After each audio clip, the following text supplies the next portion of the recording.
আমার একটাই মাত্র ছেলে সোহাগ, আমার খুব আদরের সোহাগ ছিল।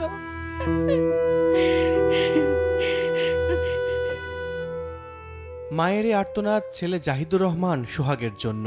৫ আগস্ট সন্ধ্যায় বংশাল এলাকায় গুলিবিদ্ধ হন ৩৫ বছরের সোহাগ। ছেলেকে নিয়ে নামাজ আদায়ের ইচ্ছে ছিল মায়ের, কিন্তু কে জানতো ঘাতকের গুলি কেড়ে নেবে আদরের সন্তানকে। আমি বললাম, বাবা তুই যাইস না নামাজে, আমরা মা ছেলে একসাথেই নামাজ পড়ি। কই না, আমি জামাতের সাথে নামাজ পড়ুম, পইরা আমি আইসা পড়ুম। তারপরে গেল ১ ঘন্টা পর তো আমি শুনি যে মৃত্যুর খবর, দেশের জন্য শহীদ হইল। পুরানো ঢাকার বংশাল এলাকার ছোট্টই বাসাতে থাকতেন কাঠ ব্যবসায়ী SM সারফুদ্দিন। স্ত্রী ২ মেয়ে আর ১ ছেলেকে নিয়ে ছিল তার সংসার। ৫ আগস্টে স্বৈরাচারী শেখ হাসিনার পতনে পুরো দেশ যখন উচ্ছ্বাসে উত্তাল, ঠিক তখনই পুলিশের গুলিতে মাটিতে লুটিয়ে পড়েন সারফুদ্দিন। ৯:৩০টার দিকে আমার সাথে কথা হয়েছে। আমি বললাম, বাবা তুমি কোথায়? বললো আমি সোনালী ব্যাংকের সামনে। তো পরে একজন উপরে আসলো, বলল যে তোমার বাবা তো এরকম গুলি খেয়ে ওখানে পড়ে আছে বড় মসজিদের সামনে, তোমরা কেউ একটু জলদি করে যাও। আমাকে আর ঢুকতে দেয়নি, আম্মুকে ঢুকতে দিয়েছে। পরে যেয়ে দেখি আমার বাবা আর নাই। নিরপরাধ ভাই সোহাগকে হারিয়ে ১২০ দিন পরও বাকরুদ্ধ বোন। স্বামী সারফুদ্দিনের শোকে বারবার মূর্ছা যান স্ত্রী। আমার স্বামী হত্যার বিচার চাই, আমি আর কিছু চাই না।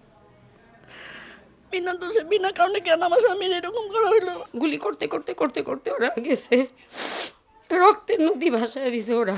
চাংখারপুল এলাকায় খুনের নেশায় মেতে উঠেছিল পুলিশ। যে চিত্র দাগ কেটেছিল হাজারো মানুষের হৃদয়ে। কেমন ছিল রণাঙ্গনের সেই দিনগুলি? বিভিন্ন অলিগলি থেকে ছাত্র জনতার উপরে হাজার হাজার রাউন্ড গুলি বর্ষণ করেছে। ছাত্রলীগ, আওয়ামী লীগ এবং যুবলীগ কর্মীরা যৌথভাবে আমাদেরকে ধাওয়া দেওয়া শুরু করে।